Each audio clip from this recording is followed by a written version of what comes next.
To my educational channel విద్యా ఉద్యోగ సమాచారానికి స్వాగతం.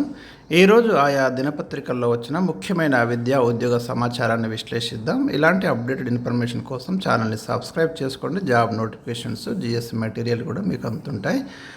ముఖ్యంగా ఈరోజు వార్తలు కనుక చూస్తే ఒక ప్రధానమైన వార్త మనకు కనబడుతుంది. గురుకుల రిక్రూట్మెంట్కి సంబంధించి ఏదైతే ఆర్ట్స్ టీచర్ పోస్టులకి గతంలో ఎగ్జామినేషన్ కండక్ట్ చేయడం జరిగిందో హైకోర్టు రీసెంట్గా ఆదేశాలు ఇస్తూ మళ్ళీ ఆ ఎగ్జామ్ని కండక్ట్ చేయమని చెప్పడం జరిగింది. గురుకులాలలో ఆర్ట్స్ టీచర్ పోస్టులకు మళ్ళీ పరీక్ష, హైకోర్టు ఆదేశం.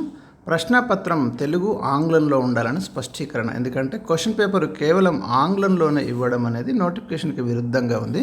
మీరు నోటిఫికేషన్లోనేమో ఆంగ్లంలో ఇస్తాం, తెలుగులో ఇస్తామని చెప్పిండ్రు, కానీ ఎగ్జామ్ తీరా చూసేసరికి కేవలం ఇంగ్లీష్ మీడియంలో ఎగ్జామ్ కండక్ట్ చేసిండ్రు. దీని మీద కొందరు అభ్యర్థులు కోర్టును ఆశ్రయించడం, కోర్టు అభ్యర్థులకు ఫేవర్గా ఇప్పుడు ఏదైతే నోటిఫికేషన్లో పేర్కొన్నట్టుగా 2 మీడియంస్లో మీకు క్వశ్చన్ పేపర్ ఇవ్వాల్సి ఉంది.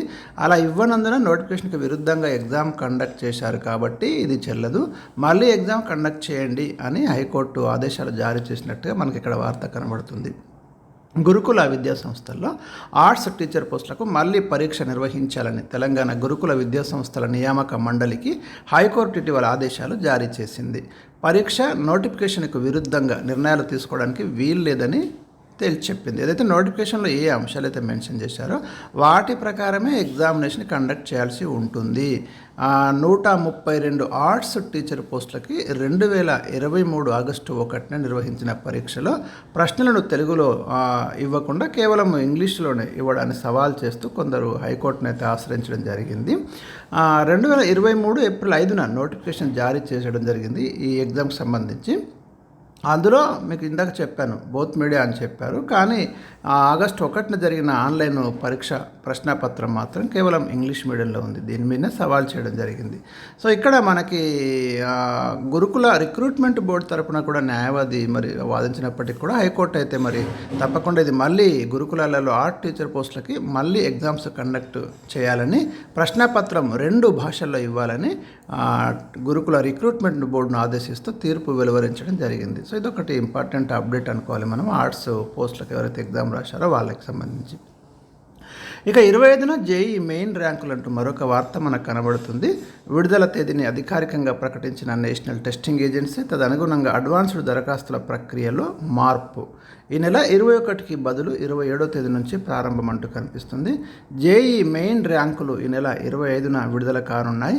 ఈ మేరకు ఎన్టీఏ ఒక ఇన్ఫర్మేషన్ ఇచ్చింది. ఫలితంగా జేఈ అడ్వాన్స్కు దరఖాస్తుల ప్రక్రియ తేదీలో ఐఐటి మద్రాసు మార్పు చేసింది. జేఈ మెయిన్లో కనీస మార్కులు సాధించిన 2.5 లక్షల మందికి మాత్రమే ఐఐటీల్లో బీటెక్లో చేరేందుకు జేఈ అడ్వాన్స్డ్ రాసే అవకాశాన్ని కల్పిస్తారు. ఈసారి ఈ అడ్వాన్స్డ్ పరీక్షను ఐఐటి మద్రాస్ కండక్ట్ చేస్తుంది. జేఈ మెయిన్ ర్యాంకులను ఏప్రిల్ 20న వెల్లడిస్తామని గతంలో ఐఐటి మద్రాస్కు ఎన్టీఏ సమాచారం ఇచ్చింది. దీంతో ఫలితాలు విడుదలైన మరుసటి రోజు అంటే ఏప్రిల్ 21 నుంచి 30 వరకు అడ్వాన్స్కు దరఖాస్తు ప్రారంభిస్తామని ఐఐటి మద్రాస్ గత ఏడాది డిసెంబర్ 1న ఒక షెడ్యూల్ ఇవ్వడం జరిగింది. కానీ ఇప్పుడు ఈ జేఈ మెయిన్ ర్యాంకులు ఈ నెల 25న వెల్లడిస్తామని తాజాగా సమాచారం ఇచ్చింది. ఫలితంగా ఐఐటి మద్రాసు ఈ నెల 21కి బదులు 27 నుంచి మే 7వ తేదీ వరకు సాయంత్రం 5 గంటల వరకు అడ్వాన్స్కు దరఖాస్తులు స్వీకరించేలా షెడ్యూల్లో మార్పు చేసింది. పరీక్ష మాత్రం యథావిధిగా మే 26న జరుగుతుందని ప్రకటించింది. JEE advanced. జేఈ మెయిన్ చివరి విడత పేపర్ 1 పరీక్షలు ఈ నెల 9న ముగిశాయి. పేపర్ 1కు ఈసారి 12 లక్షల మంది దరఖాస్తు చేసుకోగా 95% పైగా విద్యార్థులు అయితే హాజరయ్యారు. తెలుగు రాష్ట్రాల నుంచి సుమారు 2,60,000 మంది దరఖాస్తు చేసుకోగా 2,40,000 మంది పరీక్ష రాసినట్లు అంచనా. ఈసారి ఏపీలో పలు చోట్ల పరీక్ష ప్రారంభమైన తర్వాత బయోమెట్రిక్ హాజరు కోసం వేలిముద్రలు తీసుకోవడంతో విద్యార్థులు తీవ్రంగా నష్టపోయారు. నిబంధనల ప్రకారం పరీక్ష ప్రారంభానికి ముందే బయోమెట్రిక్ తీసుకోవాలి. ఆ సమయంలో కొందరి వేలిముద్రలు నమోదు కాకపోవడంతో పరీక్ష ప్రారంభమైన తర్వాత సిబ్బంది వచ్చి పలుమార్లు ప్రయత్నించారు. వేలిముద్ర పడకుంటే పరీక్ష ముగిసిన తర్వాత తీసుకోవాలి. తీవ్ర పోటీ ఉండే జాతీయ స్థాయి పరీక్షల్లో 1 నిమిషం విలువైందే. మా అబ్బాయి విజయవాడ కానూరులో ఈ నెల 9న పరీక్ష రాశాడు. తొలి విడతలో 99.74% వచ్చింది. ఈసారి ఇంకా మంచి పర్సంటైల్ సాధించాలని లక్ష్యంగా చదివాడు. సిబ్బంది అవగాహన రాహిత్యం కారణంగా దాదాపు 40 నిమిషాల సమయం వేస్ట్ అయిందని విజయవాడకు చెందిన ఓ విద్యార్థి తల్లి ఈనాడుతో వాపోయారు. సో ఇదొకటి మనకి వార్త కనిపిస్తుంది ఇవాళ ఈనాడులో. అండ్ నెక్స్ట్ అక్షరాస్యత వృద్ధికి కొత్త పథకం అంటూ మరొక న్యూస్ మనం ఇక్కడ చూడొచ్చు. రాష్ట్ర వ్యాప్తంగా న్యూ ఇండియా లిటరసీ ప్రోగ్రామ్ ఒకటి ఇంప్లిమెంట్ చేయబోతున్నారు. జూన్ 2వ వారం నుంచి పూర్తి స్థాయిలో ఇది అమలు కానుంది. కార్యక్రమ బాధ్యత జిల్లా విద్యాశాఖ అధికారులకైతే ఇవ్వడం జరిగింది. రాష్ట్ర వ్యాప్తంగా వయోజనుల్లో అక్షరాస్యతను పెంచడమే లక్ష్యంగా ప్రభుత్వం కొత్త పథకానికి శ్రీకారం చుట్టనున్నది. న్యూ ఇండియా లిటరసీ ప్రోగ్రామ్, దీన్ని మనం NILP అంటాము, అమలు చేయాలని విద్యాశాఖ నిర్ణయించింది. యాక్చువల్లీ వేసవి సెలవుల్లోనే మరి ఈ ప్రోగ్రామ్ స్టార్ట్ చేయాలనుకున్నారు, కానీ ఎన్నికల కోడ్ అమల్లో ఉండటంతో దీన్ని పోస్ట్పోన్ చేయడం జరిగింది. జూన్ 2వ వారం నుంచి ఈ పథకాన్ని పూర్తి స్థాయిలో అమలు చేస్తారు. ఇందులో 15 ఏళ్ళు నిండిన నిరక్షరాస్యులను గుర్తిస్తాను, వారిని అక్షరాస్యులుగా తీర్చిదిద్దడం అనేది జరుగుతుంది. నిరక్షరాస్యులు డ్రాప్ అవుట్లను వారి వయస్సు విద్యార్హతలను బట్టి చదువుకునేలా ఎంకరేజ్ చేయడం జరుగుతుంది. ఓపెన్ స్కూల్, దూర విద్య ద్వారా వారి అభిరుచుల మేరకు అందుబాటులో ఉన్న కోర్సుల్లో వారిని చేర్పిస్తారు. గతంలో సాక్షర భారత్ పథకాన్ని ఇంప్లిమెంట్ చేసిండు. ఈ పథకం కోసం వాలంటీర్లు నియమించి కొంత పారితోషికం ఇచ్చేవారు. కానీ ఇప్పుడు పారితోషికం ఇవ్వకుండా స్వచ్ఛందంగా పనిచేసే వాలంటీర్ల సర్వీసెస్ను వినియోగించుకుంటారు. అంగన్వాడీ టీచర్లు, సెల్ఫ్ హెల్ప్ గ్రూపులు, టీచర్లు, విద్యార్థులు వాలంటీర్ల సహాయాన్ని ఇక్కడ తీసుకుంటారు. న్యూ ఇండియా లిటరసీ ప్రోగ్రాం కార్యక్రమ అమలు బాధ్యతలు జిల్లా విద్యాశాఖ అధికారులకు ఇచ్చిండ్రు.